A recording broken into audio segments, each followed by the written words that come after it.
Here's three components, three aspects to a fresh start that I see from the life of the Apostle Paul. And more than that, I think if you would follow these, they would outline a plan of action for you to take with the fresh start that God has given you. The first thing we see Paul do and say, or the first thing we see him do is we see him choose humility in the present. Listen to what he says. He says, I do not consider myself yet to have taken hold of it. He's talking about the fullness of the resurrection of Christ. I don't consider myself yet to having grasped all of it. What's Paul saying? He's saying, I haven't made it yet. And if Paul can do that, so can we? So should we? I don't know about you, but it unlocks the ability in me to not have to project perfection anymore. You know, like, hold on, if Paul still had issues, it's okay that I'm still being processed. Yeah, you do have a long way to go, but God's not shocked by it, and you're not in the wrong. I think it's beautiful that Paul says, I know who I'm supposed to be, but I know who I really am, and I'm letting God work on me.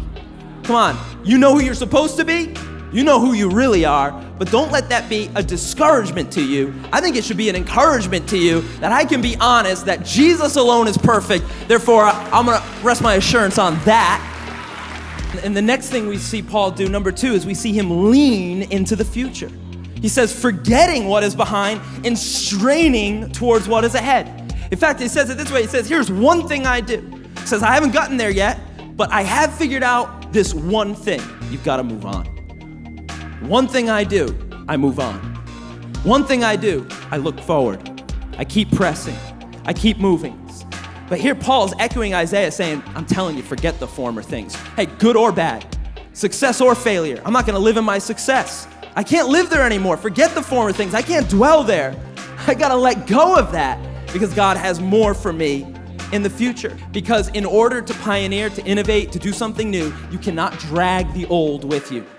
What does God say? He says, I'm not going to put new wine in old wineskins.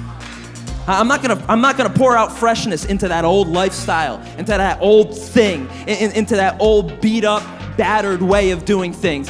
Get a new wineskin, and I'm going to pour out new wine. And the third and final point, and this is I truly believe going to help you, is you need to get a God-sized goal. Look to the future with expectation. Look to the future with hope, because that's what Jesus' death has bought you. The ability to dream and hope. And look forward with expectation. Paul says, I press on. Come on, I overcome. That's overcoming language. It's not that nothing will come against me, but my pressing will be more powerful than the thing that's coming against me. I'm not going to be stopped.